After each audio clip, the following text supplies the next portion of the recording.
Hey everyone. In today's episode, I am joined by Martin Bredl of Takeoff Inbound, a digital marketing agency in Austria.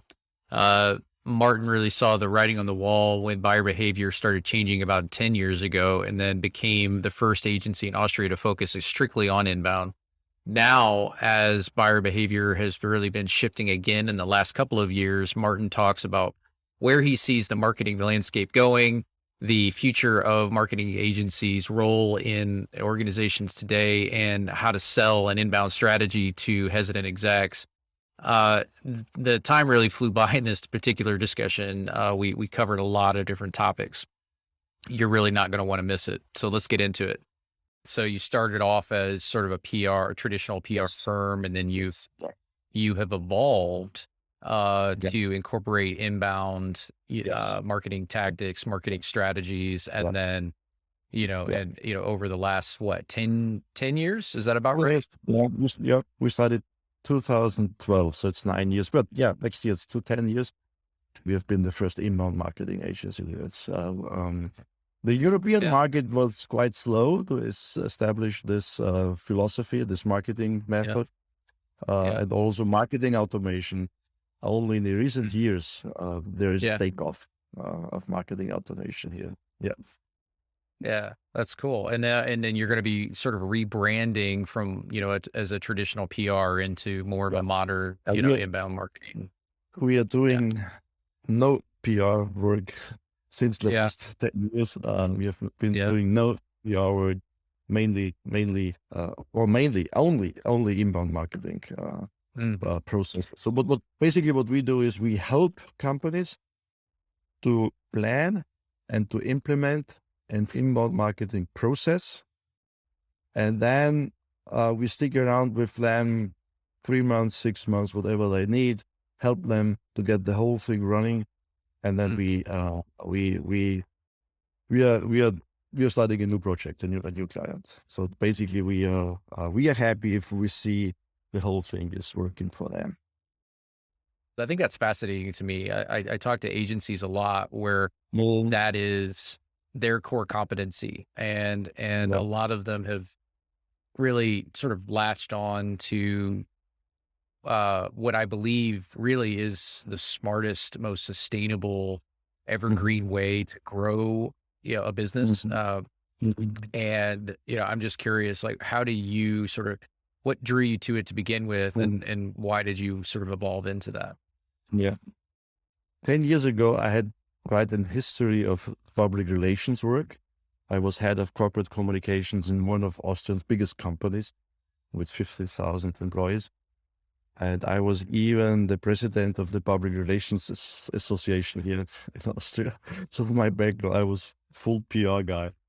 Beginning of 2012, I visited a friend in South Africa. It's a long flight from Europe to South Africa. And so I was thinking, you need something to read on this flight. So I bought this book from David Merwin Scott, The New Rules of Marketing and PR, a very well-known book. So I Yeah. was reading this book, and immediately I saw I have to change something because this idea of getting found, of seeing buying behavior changing through the internet, people are getting they inform themselves before they buy, and also how you can reach out. It's a new way how to reach out to people. And then on the Yeah. flight back, I read another book from Paul Retzer, PR from PR 2020, and he wrote a book about the blueprint of a hybrid agency, and this was the guide how to build this kind of agency. So Yeah. flying down, I got the idea. Flying back, I got the guide how to do it. So when I went off the airplane here in Vienna, I made the decision that I will not go back to PR work. I will start. This time, I called it content marketing agency, but then we found out about the whole thing of marketing automation. And then very soon, we named ourselves the first inbound marketing agency here in Austria. Well, we were having this conversation about this post that I wrote where I was discussing sort of how things have really changed in marketing in the last Mhm, 5 to 10 years or so, and mhm, how a lot of companies, a lot of marketers have been sort of they were back then they were forced to stitch together a lot of these different individual best of breed tools like CRM and chatbot and email and landing page builders and form builders and all of that, and sort of patchwork them together with integrations. And I made this comment where I said, "Hey, that's sort of table stakes today, right? To have those things working together as table stakes. The problem, as I was saying in that post, and this is where you responded, the problem I was talking about was that these tools are not built to talk together, right? They're not built to work correctly together. They have integrations, but if you think about their their core business model is to keep the data centralized in their own systems and provide value as a tool, right? And so they're not necessarily incentivized to give you all of the data to other tools. And so you need a unified database, you need a unified way to be able to look at all of your marketing activities and creating a sort of a single view of your marketing, all the way through to your pipeline and closing deals. Um, and and so there was this conversation around, how that happens, like how marketers have been trapped, in doing that the old way. And, they either don't get budget approval or they're struggling with making the migration or their switching cost is too high, et cetera. And I sort of made this comment where I said, yeah, but these marketers aren't thinking about the opportunity cost. And the opportunity cost of, not doing those things is orders of magnitude greater than, the pain of actually making the change. And so, I'm just kind of curious, so with your inbound approach that you have obviously heavily leaned into and adopted, uh, what, how are you using something like marketing automation to drive demand or create demand and drive leads for your clients? We use it for our own sales, Mm, and we've done it for the last 10 years. And this yeah. is, I think, in our sales, this is the most convincing argument I have. So I can show people I can show our lists, our prospects. I can show them through our marketing automation portal. I can show them how it works that we get, it's a small agency they're getting 15,000 visits a month without paying Google anything because we have good content, we have strong content. We are getting the right people on our website. And then I can show them that this is just the first step. Next step is to get in contact with these people. So we have call to actions, we have white papers, we have a chatbot. So we have different tools in place where we get in contact with these people. And this is not the final part. The next step is to qualify these leads, to getting more in contact, building trust with them, using lead nurturing. And then there's a certain point where we start to reach out to them because they are qualified. So we have a person here, we have a BDR, business development rep. She is reaching out to them.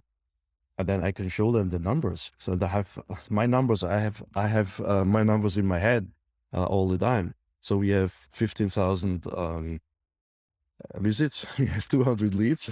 We have 60 to 80 marketing qualified leads. We have 20 sales qualified leads, and we are closing 2 to 4 clients a month. So this is my numbers, and this is also what we train our clients. You need to know your numbers. How is your sales funnel looking? And what you said is it's really the problem with a lot of marketers that their data is in silos. So they know how their email tool is working.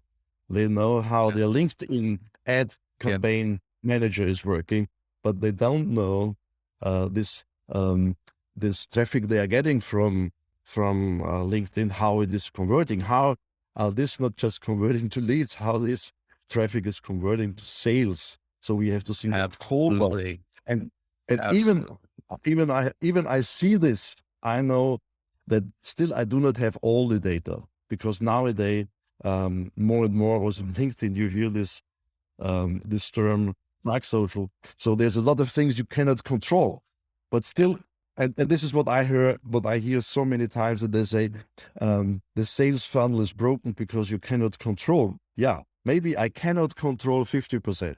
Maybe I cannot control 80%, but please, I can control 20%. And this 20% brings me 4 closings a month, and I'm fine with it.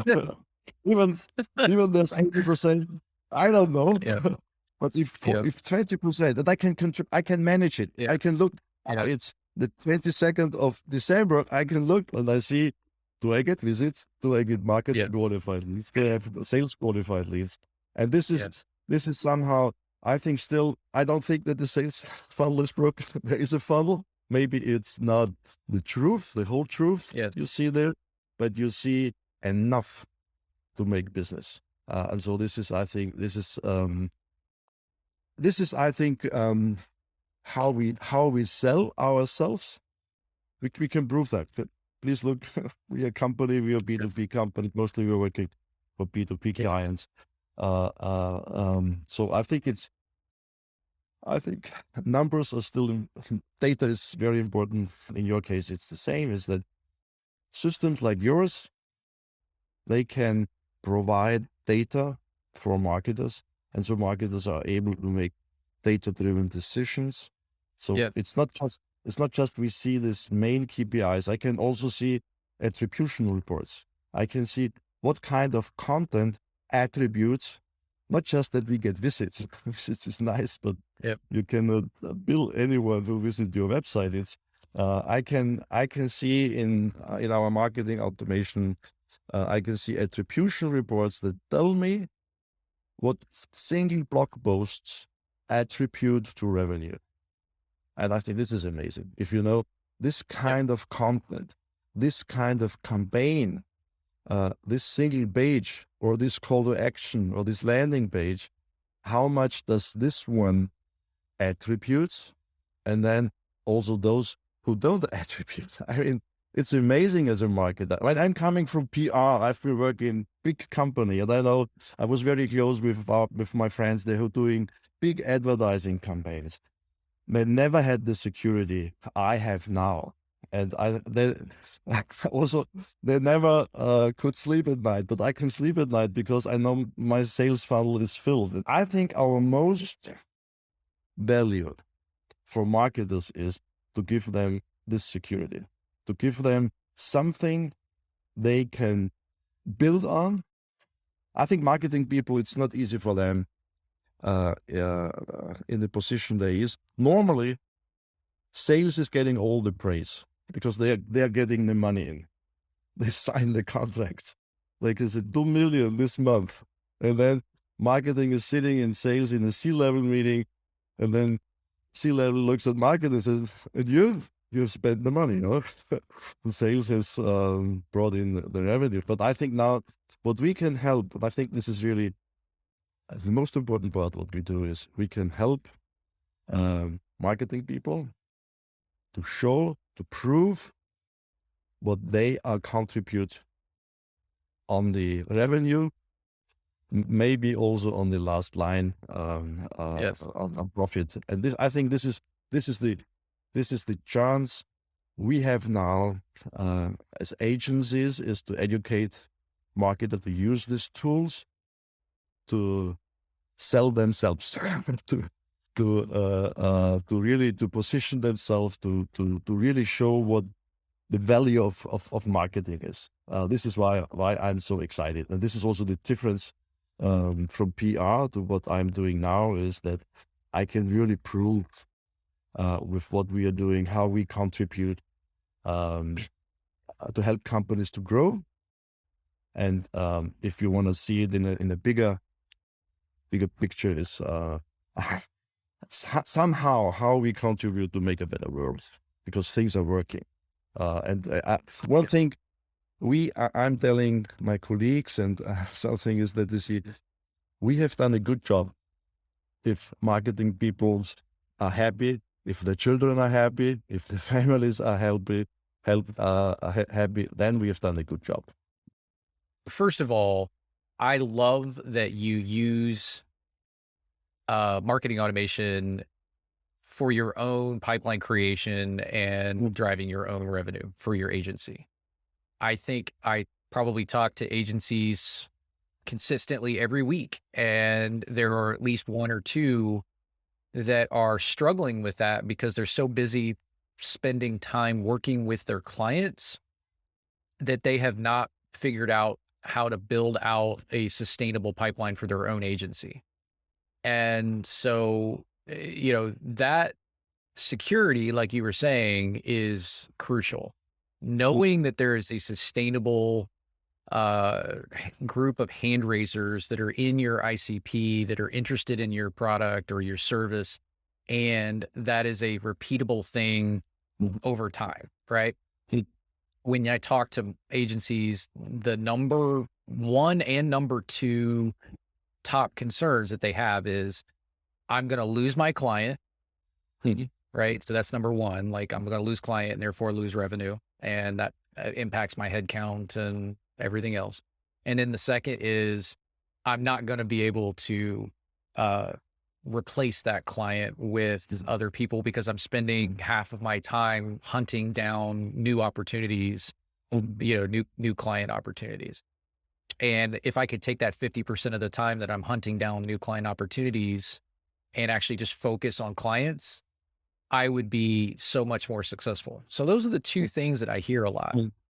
And what you're saying is focus on, as much time, at least early on anyway, like as much time building your own pipeline as an agency and, serving your clients really well and get the right sort of time allocation mix, of your given day, between driving pipeline and for your agency and serving your clients and helping them create their own systemic sort of pipeline to be able to grow from an inbound strategy. You said something else a minute ago. You said that you focus on helping marketers show how they are contributing to the organization and how sales gets all the credit. And by the way, that's totally true.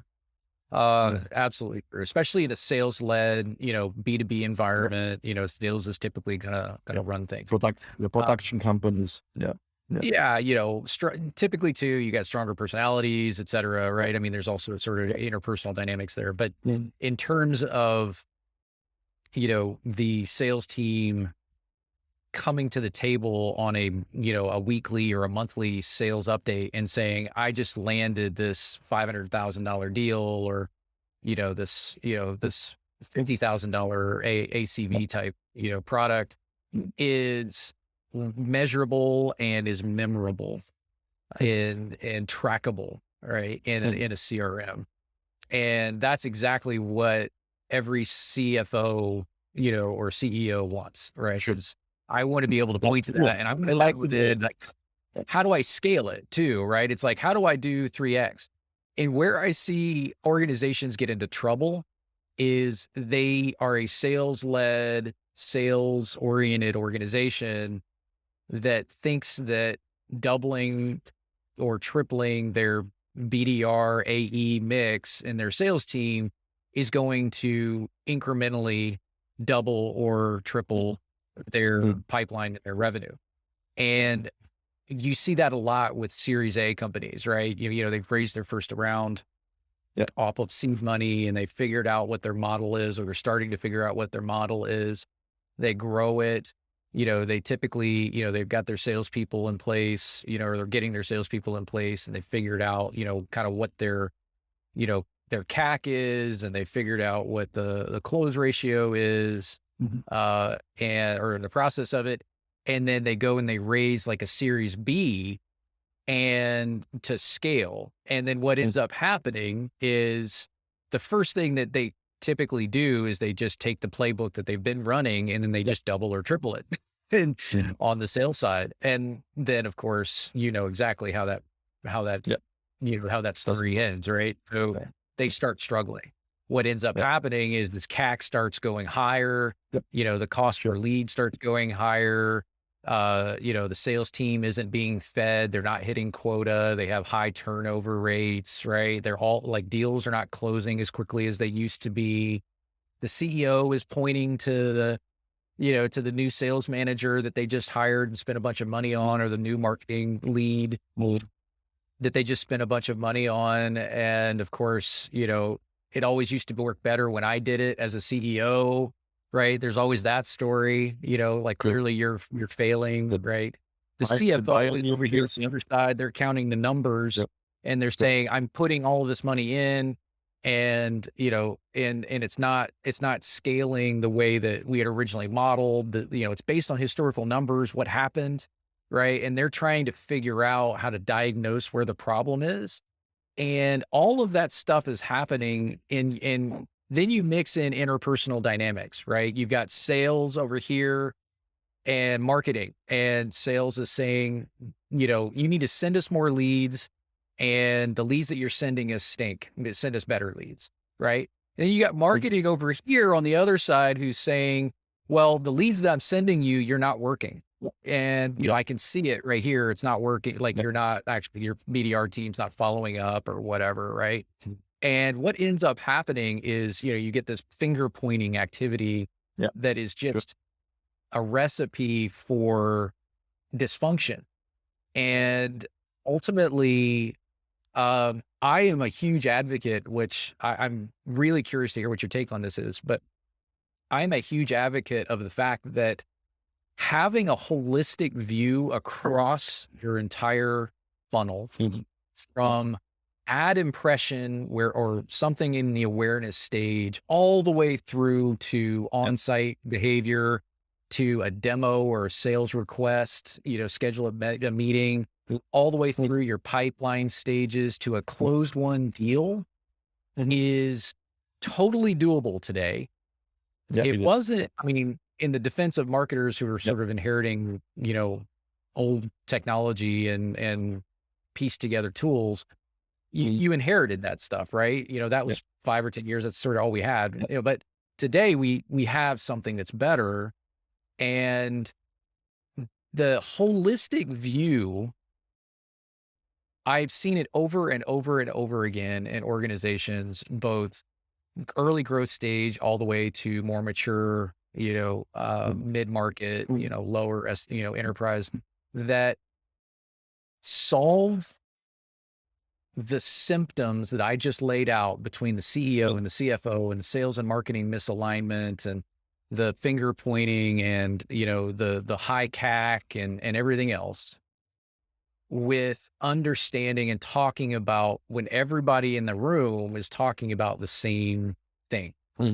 And they're talking about, the marketing team isn't talking necessarily about individual campaigns, because nobody cares about that, right? We marketers care about that, but nobody else cares about that. And the sales team is saying, these are the best leads, right? This is what we, these are the ones that are working, and there's a feedback loop, right? The CFO sees what's happening holistically, so they can understand the dollar allocation, right? And they're more willing to free up budget when those types of things, when they see what's happening, they see what's contributing to pipeline, and that those deals are closing faster, in month, pipeline velocity is increasing, or they're closing at higher win rates. I'm a huge advocate of getting organizations aligned around pipeline and revenue, and making sure that marketers are equipped and empowered and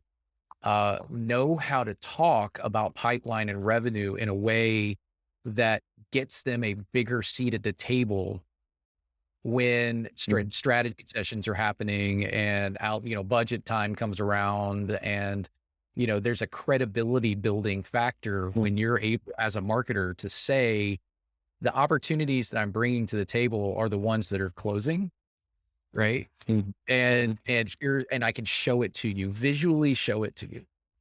So I'm just kind of curious, like, have you seen success stories with your clients where that's been the case, where you've gone into the organization and said, okay, look, here's what's sort of broken, and here's a recommendation, here's a solution, and then gone on to implement that. I think from the beginning on, what we try is our first workshop we do with our clients. It's more a culture workshop. It's more a workshop where we try to train them, to understand them, how we have to approach the whole thing, how marketing needs sales, for example, for content. How can marketing answer questions of potential clients without sales? I mean, sales is in contact. Small things, but can make a big difference. You can hand over MQLs, or marketing can hand over MQLs, or marketing can do something different. Marketing can do this first connect call and then hand over appointments to sales, not deals, appointments. So what if marketing is calling this 100 MQLs, finding out if they have a real project, if they have the budget, if they want to move on, and marketing is arranging an appointment with a sales rep. And so sales is not getting data, sales is getting appointments. Makes a big difference. So I think this position in the whole process, the BDR, it's a very important position. So if this is done well, I think this is this could really help the whole thing. And then there's another play now. Many our clients are going in this direction, account-based marketing. And account-based marketing is not just good because it's a new way to reach out to very valuable accounts. I think it's also a good play because of how marketing and sales could work together. Because now sales is handing over a list to marketing, the account-based marketing list, and says there are 100 accounts where we have tried many times. We didn't get into any awareness in this accounts. Could you help us? And then marketing is qualifying the leads they have got from sales. Makes a big difference. Big difference. Yep. Sales will never deny these leads because was their leads, was their idea. I mean, how can they? Yeah. And so I think you were asking experiences. I think there is best practice, there's experience, and on how to organize the whole thing. It's not, technology is available. I mean, if you move data from sales to marketing, or sales from sales to from marketing to sales, the technology is available. But how we organize it and how we depend on each other, and I think also the culture of a company. If we get marketing and sales at the beginning in one workshop, where we explain them how the buying behavior has changed. People now get informed in the internet, and then that's right. Then they call you or they connect you, and then sales is okay. If we are not involved in this research our clients are doing, then we are getting contacted. The last one, or all our competitors are already in the play, and we are not in the play. So we need marketing. That's right. To help us. So I think it's culture. It's also organization. It's also a lot of companies have started to have a revenue team and not a marketing and the sales team. So it's how they organize. But all together, the point you are making is, I think it's, for us, it's the single most important point if inbound marketing works or not. So it's not easy to make the content. Content is very, but it can be done. A lot of companies doing a good job. I think it's quite easy to install a marketing automation platform and use it. I think this is one of the easiest parts in the whole play. But what's not easy is this marketing and sales alignment, and this should be established from the beginning on. So this is what we have learned is basically we are doing 3, 4, 5 workshops when we start a new client and a new project. So the first workshop is this inbound culture workshop. And then we start like that. Yeah, we start with planning. When we plan the sales funnel, we plan the implementation of a marketing automation, then we plan the content strategy. We plan several processes there. But the first, and what we want is in the culture workshop, we want the CEO to be part of this workshop. I'd get buy-in from like the executive team and the sales team who are always, too busy for the workshop. Like, how do you get buy-in for them to show up and pay attention? The only attention you get from them is if this project does contribute substantial to the growth or to the revenue. If So- there is not, how do you say in English? I like it. Yeah. If what I learned in the last years is the project is only as good as your sales process was. Yeah. It's good in the sales process, but what's at stake? And if it's just on stake that we also want to have a digital marketing process now, or our competitors are doing it, or we don't like our website, we need a new website. If this is on stake, forget it. Right. There's not enough on stake. But if it's on stake that they have lost 10% revenue or 20% revenue because of COVID, and they know if they don't get back, somebody will lose a job. Maybe it's the marketing head of marketing will lose the job. So if something is at stake, then and so it's also emotional. So if I do not get in the sales process good answers to the question what is on stake, then I already can tell you, prophesy how this project will work, if marketing and sales will work together or not work together, and when it breaks in the first year. That's anything in organizational change, like what you're talking about. I love that because you're appealing to, human nature and what's in it for me. Right. And, self-interest. And so, you want to get anybody to do anything, you appeal to those things. And then preferably tie compensation to the outcome that you're looking for. Right.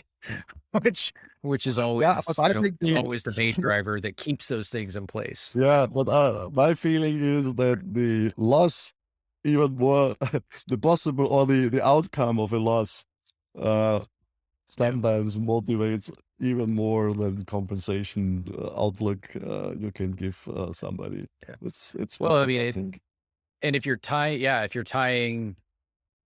building the right compensation structure in the organization, and you're tying that to the desired outcome, you're going to have something that is sustainable over the long term, and it's not a situation where you go in and you have a strategy session or a cultural, meeting of the minds, training session. And then as soon as everybody walks out the door, it goes out, and everybody in the organization reverts back to the old way. So it's going to take time to build that habit. And the way you do it is to be able to tie, desired outcomes and compensation to it. I would also add one thing we saw in the last years we saw. At the beginning, we started out as this typical agencies, as a service provider. So we were doing the thing. We were doing it for them. We were writing the content. We were doing the implementations. So we were doing the whole thing. And then we also had some clients where they asked us from the beginning on, said, please come in, help us. But in a year or 2 years at least, we want to get rid of you. We want to do it by ourselves. We want to learn it. We want to get the skills. We will do it by themselves. And altogether, I have to say the second one, the one who wanted to learn it, the outcome was much better. And so as an agency, you think, okay, what is my role as agency? If they can do it better themselves, if they learn it themselves, and if they're eager to learn it themselves. And so we learned maybe last years we learned, that I think our role is much more as a trainer and coach, and not a service delivery Yeah. company. Yeah. And I think for agency, it's still good income, can have good revenue. Uh, Mhm. having a new client, train them for a year, 1.5 years, and then move on to the next client. So we are going much more into this kind of business than being this typically service delivery for the next 10 years. And then I also see that if you work too long for a client, it's not easy to have the same enthusiasm you had at the beginning. It's not the same passion anymore. Yeah. It's new projects. It's I think it's also nature. Yeah. It's a new adventure. Every new client is a new adventure. My staff is much more motivated with new clients. So I think this is also so it's on the client side, what we discussed. I see clearly sales alignment, how they organize the whole thing. But I think it's also on the agency side. So if agencies stick on these clients, if they don't allow them to do things by themselves, if they want to be the service delivery company for them, so they are doing it. I think this is also one reason why it's not working. You were talking about attribution and how Mm. content strategy and inbound, a strong inbound, effective strategy, uh, as it relates to content. So, there was a report that was put out, recently. It was a research firm that did it, that,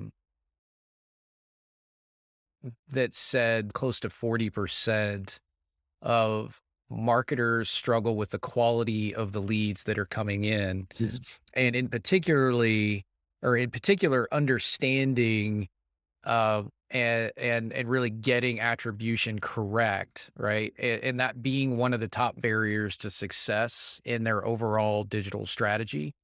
And it's something like 40%. Ascend to, which is a research firm here in the States, put that out.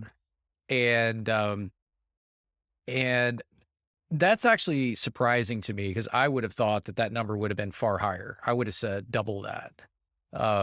Based on my experiences, I'm surprised it's not closer to 75, 80% of marketers that struggle with that. But as it relates to attribution, um, the the thing that I have always found fascinating is the desire of the executive team in an organization to focus on performance marketing as the bulk of the spend allocation. And, thinking about right now, a lot of companies are in budget season, right? Or finishing up budget season or just got through it. And, that's fascinating to me because, performance marketing, I get it, right? As an exec, you want to be able to see, we just got done talking about the CFO saying, like, I want to see the dollars in and the dollars out by channel.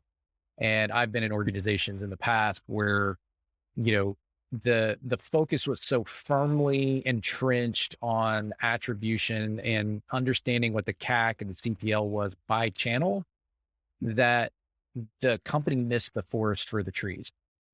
And so what ended up happening in that particular scenario is, you know, attribution was so tightly focused in on that the pond over the time, the pond that we get to fish in as Yeah. salespeople, as marketers, Mm. would continually shrunk, right? To only the opportunities and the leads that were really super, super in market, and you just happened to catch them at the right time. Mm. And so the channels obviously that do really well when in an environment like that and performance marketing like that is going to be Google, Facebook, right? Anything that's Yeah. got, super last click, SEO, that sort of thing. And, the challenge I think is that marketers have to educate the organization on how people buy today, Mhm. and Mhm. specifically in B2B. And so that buying behavior has changed. And I think all it has done is, I mean, this has always been the case, right? Upper funnel Mhm. activity drives lower funnel, Yep. like in market activity. Shit. And that's always been the case. Back when you were doing PR 10 years ago, that was the case. So Yep. I'm fascinated to hear your answer to this, but you came from PR, so you were always upper funnel, right? And so connecting what But you were doing then to uh, what you are doing now with yeah. inbound is fascinating to me, because I think you get it. Whereas a lot of marketers struggle, and agencies too struggle with communicating that story, communicating the value that you get from creating upper funnel activity in the awareness stage to to increase the size of the pond that you get to fish in subsequent months. And that's a scary thing, by the way. If you're the one that holds the budget, right? If you're a Well, CFO, you're a CEO, and you're looking to scale an organization, you want to be able to point to something really firmly. You want to be able to go back to your board and say, this is what we're doing, because they're asking the same exact questions, right? Which is, like, what's your CAC? Like, what are the key indicators? And it sounds like, if you're a marketer, it sounds like if you come to the table with that rationale, that it's too squishy and it's not substantiated, and there's not clear metrics that drive CAC, right? And downstream revenue, yeah. pipeline and close deals. And so I'm just curious, how do you deal with that when you talk to not only marketers and clients, but how do you just deal with that in Yeah. general? I'm fascinated by this question. Yeah. Um, my first answer would be we are still in marketing. So what we do is still marketing. It is not bookkeeping. It's not bookkeeping. Is there are rules. There is an outcome, and you can a good bookkeeping can estimate 100% what the outcome is. So if you have this input, then is the output there. But still in marketing, we cannot control all the things are on the way. For example, we can in the funnel. So if it's demand generation, it's this lead generation, um, we can control a lot of things there. But there is another component, another variable there, that's branding.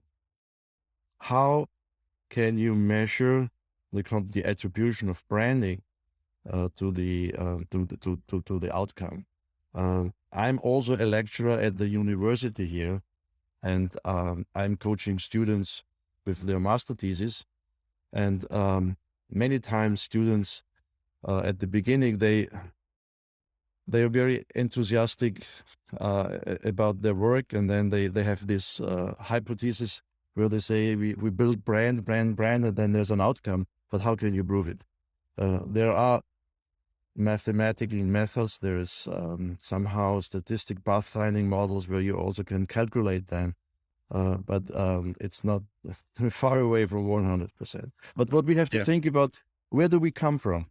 We are coming from this historic quote, 50% of our marketing budget is thrown out of the window. We don't know which kind of 50% are thrown out of the window.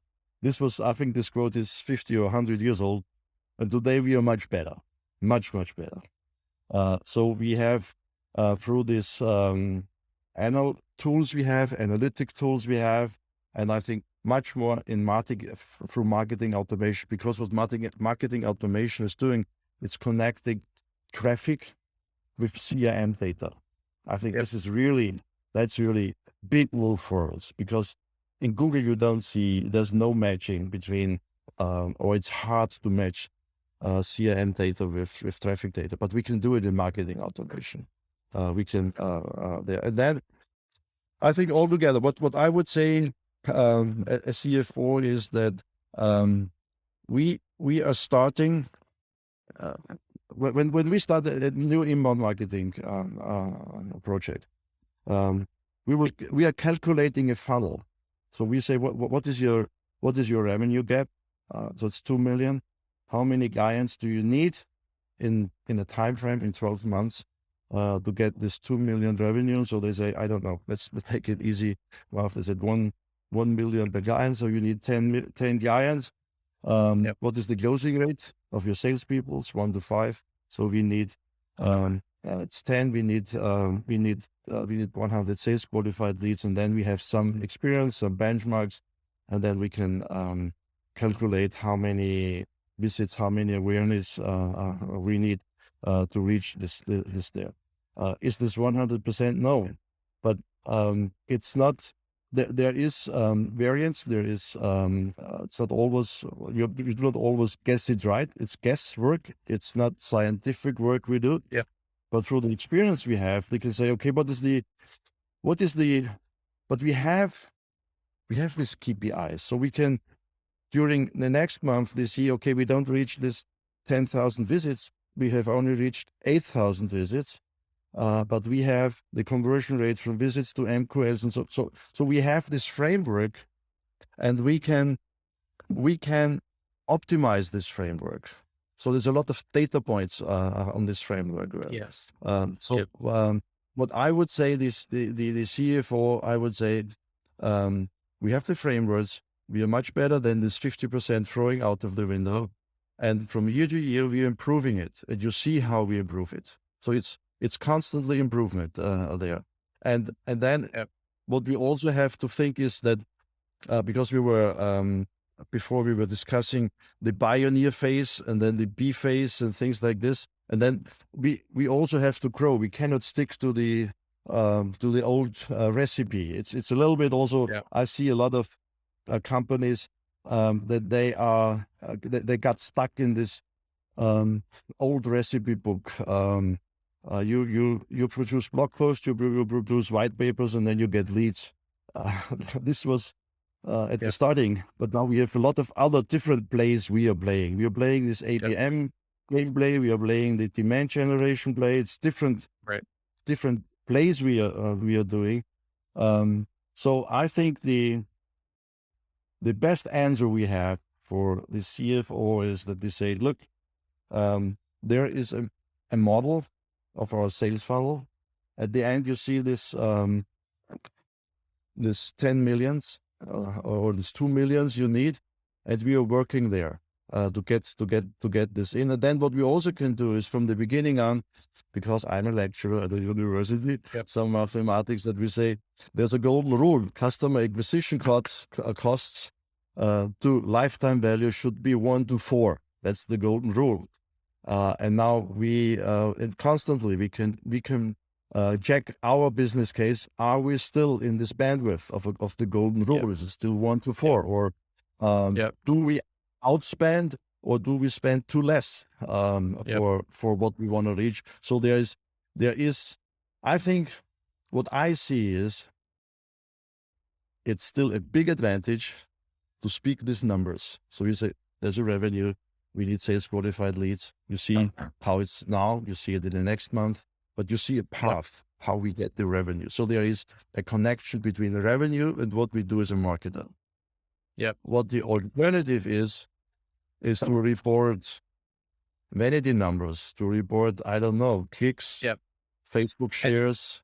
And that's where you get the eye rolls at the executive table, right? Is when you start thinking about when you start reporting on vanity metrics. Nobody cares about shares. Nobody cares about clicks. Like nobody cares about that stuff, right? They care about pipeline and revenue.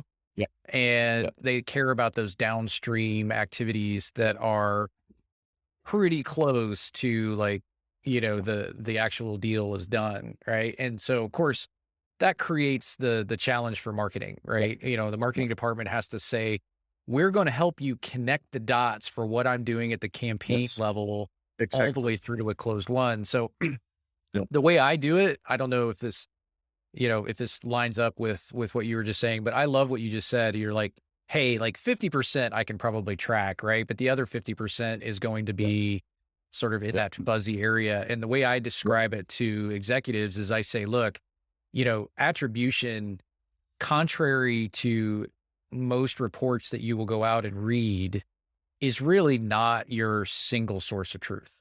Yeah. Yeah, You know. and execs want to believe that so badly that they enforce it inside in the organization, especially on marketing, and to their own detriment, in my opinion, Yeah. right? And so, what ends up happening is, they look at it and say, "I want to be able to see, that single source of truth," and it just, it doesn't exist that way, right? It No. doesn't.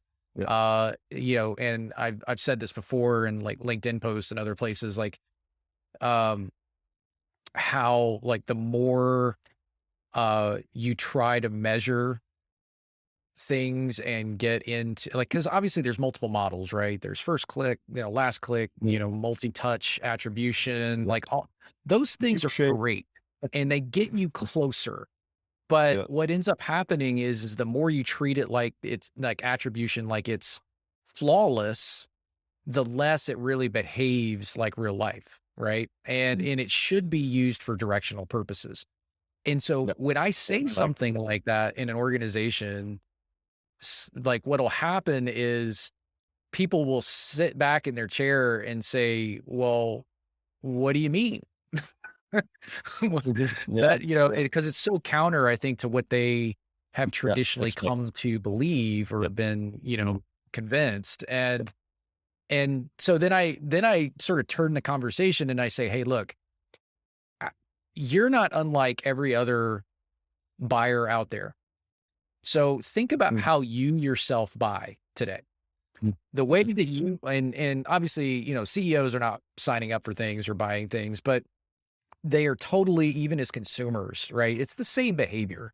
So what they'll Mm. do is they'll go online, they'll go and research something in G2 or, Capterra or somewhere else, right? They'll look at ratings and they'll check out something that's on LinkedIn, and they'll see a conversation that's happening, around a particular software solution or, a problem that's happening in the market, right? And they'll talk to a colleague that's also in the same exact job role they are, and that job, it's word of mouth, right? They'll say, "Hey, this is what I've been using or what I've been excited about," or they'll go to another job, right? I mean, people are hopping jobs a lot right Mhm. now. Mm. And so people, they're moving to a new job. They had a great experience with the last thing that they were using, and they bring that to their new job with them, right?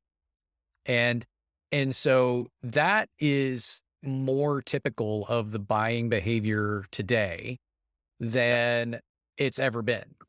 And Yeah. so, you know, because of that, you look at it and contrary to what we like to say in a funnel, like, we want to draw the pretty funnel with the multiple tiers and show Mm. how everything kind of runs through as a waterfall. And that's just not Yeah. really how things work. It's a way that we use to describe and tell the story and articulate things, but really no two buyers' journeys are the same. And so, Yeah. if the way I describe it is, I will go into in this case, I'll go into SharpSpring, right? Because we use SharpSpring for our own product too and our own marketing. And so I'll go in there and I will look at what we call the life of the lead. And Mhm. the life of the lead is essentially all of the touch points from the beginning, from an Mm. ad impression, click, first click, whatever, all the way through the multiple touches. When they came to the website, when they opened an email, when they, came in and engaged with us on a chat bot, when they, came in and filled out a form for a piece of content that we have, when they visited my pricing page, when they engaged or opened an email from one of my BDRs, all the way through, like when they, requested a demo, all the way through the activity with the sales team, in the pipeline stages to a close one deal. I can see what's happening Mhm. from beginning to end. And I look at it and I say, okay, well, show me another one that looks exactly like this. behavior. And Yeah, you can't, there's no one. right? There isn't. No. And, I can Sure. show you that in data, and I can tell you, Mhm. the behavior is not like this. The Yeah. behavior is like this, Yeah. right? And it's Yeah. three-dimensional, right? And so It's complex, very complex. Yeah, it's very complex. Yeah. But absolutely. And so you describe it that way, and then you get people in the room nodding their head saying, okay, that I get that, right? That makes sense to me. And yeah. and then what I typically do is I will go in and I will show them the work that I've done up until that point, which is I sort of flip the funnel on its head. You've talked about this, Mm. right? Nobody cares about MQLs. Everybody cares about closed won deals. So I flip the funnel on its head and I say, okay, show me all of the deals that we did in the last, let's say 12 months.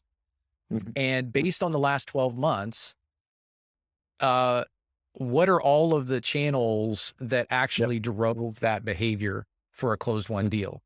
Right. Mm. And so what you'll end up with is sort of Pareto's rule, right? Like 80% of it is, Yeah. deals that come from 3 or 4 marketing activities. Mm. And then the other, Yeah. like 80% of the stuff that you're doing actually present, or, really Yeah. contributes There very is. little to your Yeah. actual revenue and Yeah. pipeline. Yeah. And so when you start looking at it like that, all of a sudden things become a lot clearer Yeah. about how Yeah. you approach the strategy. And also specifically how you allocate budget. And Yeah. the way that they show up typically is in 3 basic channels, right? You mentioned one, it's like SEO organic, Yeah. it's direct, right? People typing in the domain, and then PPC branded terms. Like those are usually like your 3 major areas that people, Mhm. activities that people come in through. Yeah. And I think what ends up, people get stuck though, marketers get stuck at this point. They look at it and they say, well, I should be doing more SEO.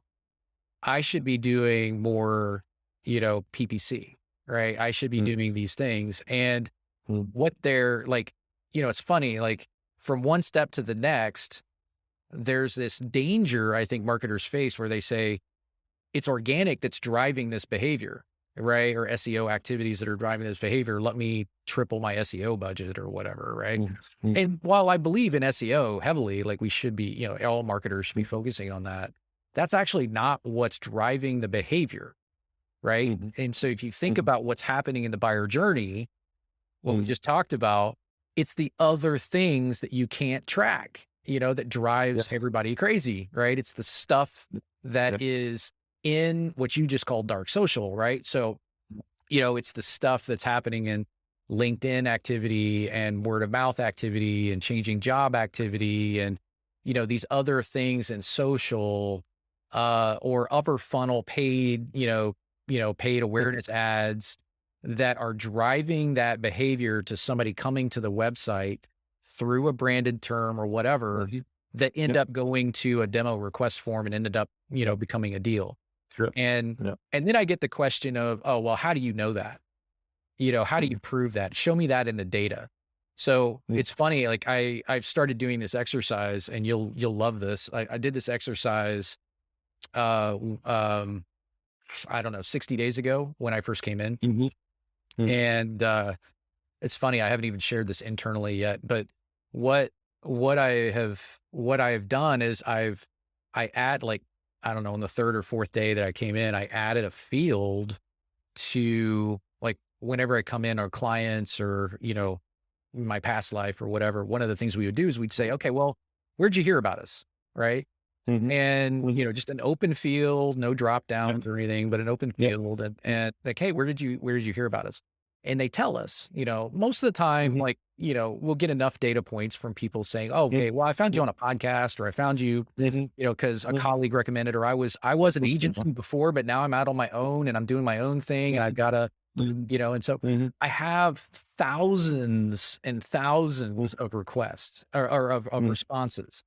And Mhm. then what I did is I mapped it back, all of that Mhm. data, I mapped back in the life of the lead in SharpSpring, I mapped it back to the original source that Mhm. we said the person came in on. And what do Yeah. you think those It were? didn't match. Didn't match, no, or Absolutely. did it match? Yeah, yeah, absolutely it does it, right? So like somebody says they came on a podcast, what did they do? They came in through the mapped back original source is direct, Yeah. right? The direct channel. That wasn't what caused it. Nobody just magically, comes to your thing, right? So I did that exercise for thousands of these, of these responses and these leads. And it came back that 80% of 80% of it, just kind of like what we were talking about, is direct, organic, and PPC branded. Yeah. And But the problem with direct is that direct is not direct. It's everything that it cannot be identified. So most of the time, direct cannot be and identified.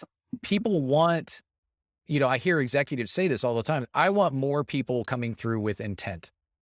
Yeah. But that's sort of where the conversation stops. And our job as marketers is to connect intent and buying behavior and close one deal, pipeline creation and close one deals with marketing activities that drive that outcome. And when we do that, then what ends up happening is, you get the kind of success and the kind of scale that I think that you typically look at. I think the other benefit is the focus of your team gets really clear, right? So we, as marketers, we do a really good job of chasing a lot of different channels, right? We in the name of scaling, we go and do a lot of activity that is not core to the business, right? So we look at things like, I'm just picking on things like events and other types of activities. Sure. When those things, if they're not done correctly, are not necessarily contributing to the 80% of the things that are actually we just looked at that close deals, right? Yeah. And drive the kinds of leads that the sales team loves. And so I find this, obviously, I mean, you can tell, right? I mean, I find this stuff fascinating, but what I see in regarding this is that I see a lot of very successful people on LinkedIn. I think they are very successful. They are getting a lot of awareness there, without any gated content. So you see that they are not doing these activities to generate leads. It's more an approach that I would call it. It's for me. It's content with skin. They get involved. They are involved in the content. It's not just a white paper or something. There. Rand Fishkin is such a person. He's such a SEO guy. Yeah. And then he started this new company, BitTorrent, I think he said. Structuro. Yeah. And I was reading a blog post of him and said, I stopped SEO, he said. I'm not doing SEO anymore. It's just, but he's out there. He's out there. And well, what I would say to this whole attribution, I think it helps, but it's not the answer, as you said, to everything. I can tell you a short story. One experience I had in the last time, how we used it is we were looking at attribution on different levels, on the visit level, lead level, MQL level, SQL level, and then on clients level, just attribution on how our content or how our pages all are contributing. There, this attribution models, as you said, you can do first touch, last touch, U-shape, whatever you do. We found out one very interesting thing. Looking at the different URLs, pages, how they contribute, there was one thing that really sticked out: our homepage. On the level of visits, on the level of leads, on the level of MQLs, it was not top. But more it comes down, SQLs, it was already moving up, clients on top. So what that told us is that the home is important when it comes to the closing. The home is important. And so we started to invest in our home. We neglected our home because what we saw is 90% of the visits we are getting is not through home. It's through our blog posts. They are bringing it. But then Yep. having this attribution model, it helps us. And so this is, I like very much what you said. Attribution is much more giving us some direction, how we can improve things. Yep. And it's not an absolute figure we can show. I think Yes. attribution is for the marketing people to get a better direction. It's not for the reporting. It's not for the CEO or the CFO. We can. I think it can help us, but I totally agree that the attribution is not the tool that helps us to manage the whole thing. But it can help us to get a better direction. Yeah. I love your PR background. That's the thing that I just, is fascinating to me. But so you obviously, with your clients and with your own business, with your own agency, you use marketing automation, right? And so what is it right now, your top wish list thing, right? That is like, if I had this thing, I would have more success with my clients. If I had this one thing, I would, be able to, improve or evolve. Like what is it that we in the MarTech space as a vendor, right? What do we need to improve on?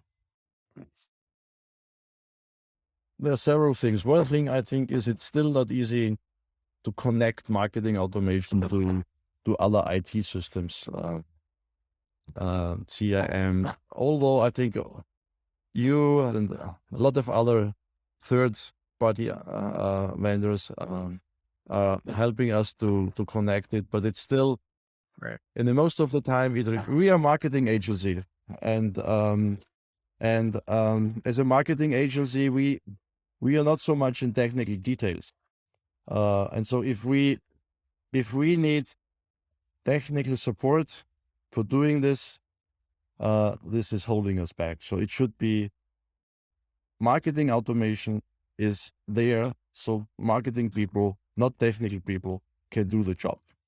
But soon it comes to connectors, other systems. You need technical people, and then you need people that know the platform really, really well. And they, they're doing these integrations and, day in and day out. And you have people that will actually be live and pick up the phone, and you don't have to fill out 16 tickets to get a response. I totally agree with that. By the way, when we talk to marketers, that is definitely one of the things that we see pops up to the top of the list is we want to see just really quick response time, and don't pass me around 3 or 4 times to get a solution, right?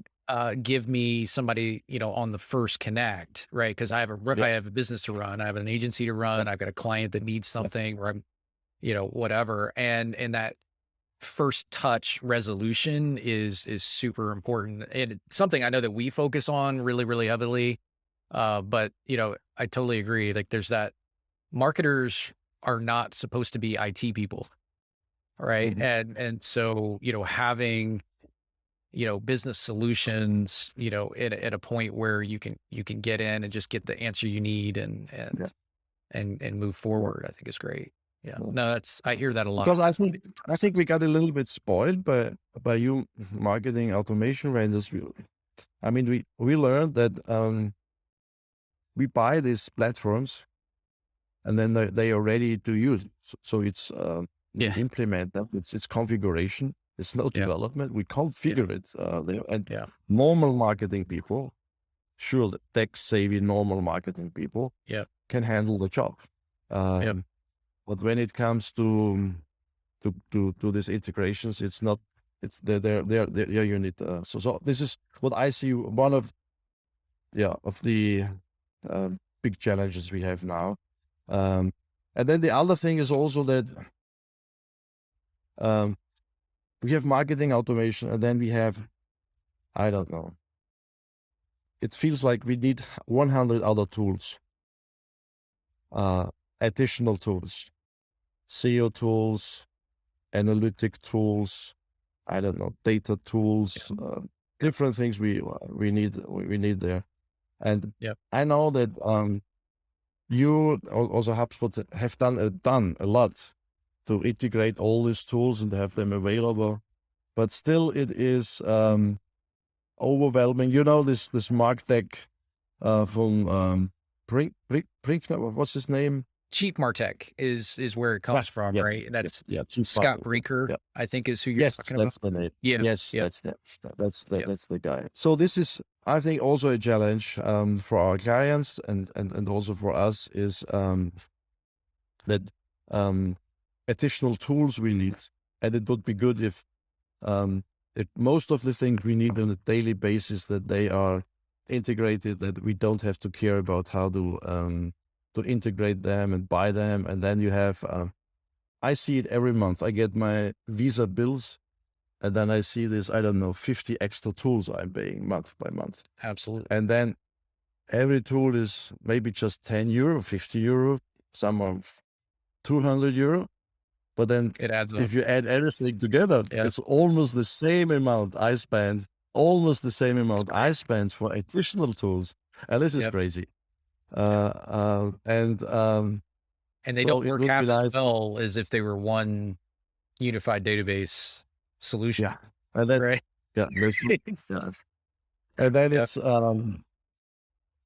it's also not, Yep. be a small company, but in a bigger company, you have to Yep. manage this tool. You have to, Yeah. to manage the access. You have to, if Yeah. people leave, you have to take care that they don't have access anymore. So it's a lot of, Yeah. yeah. So it's, I would say for Yeah. you marketing, it's from features we need daily, or so that's not I think what we what's on our wish list. I think it's already giving us a lot of opportunities. Yep. What we do, but it's more this integrations, interconnections, and then all Yep. the other marketing tools we need. Yeah. Yeah. One thing that's also very interesting, besides, I think it's not a burden. It's just interesting how these AI tools are evolving. Last week I have been writing our first blog post with a machine, or the machine was writing the blog post for me. Fascinating what's already available, how AI content can be produced already. It's just, I think it's a very fascinating field. How Yep. AI is getting into marketing, and yeah. I think we'll pause here, and I'm going to call it a pause because I definitely want to get you back on and have you have a more in-depth conversation around a couple of other topics that we never even got Thank you very into. much. For me, it was, Yeah, but also, as you said at the beginning, it was a relaxed talk. So I didn't feel the one who was getting interviewed. It was more sharing. I like. yeah, it's just great. I so appreciate it. And let's do it again here soon. I'll reach back out to you and we'll schedule something else. Great. I appreciate it. But now, Thanks for your time. Merry Christmas.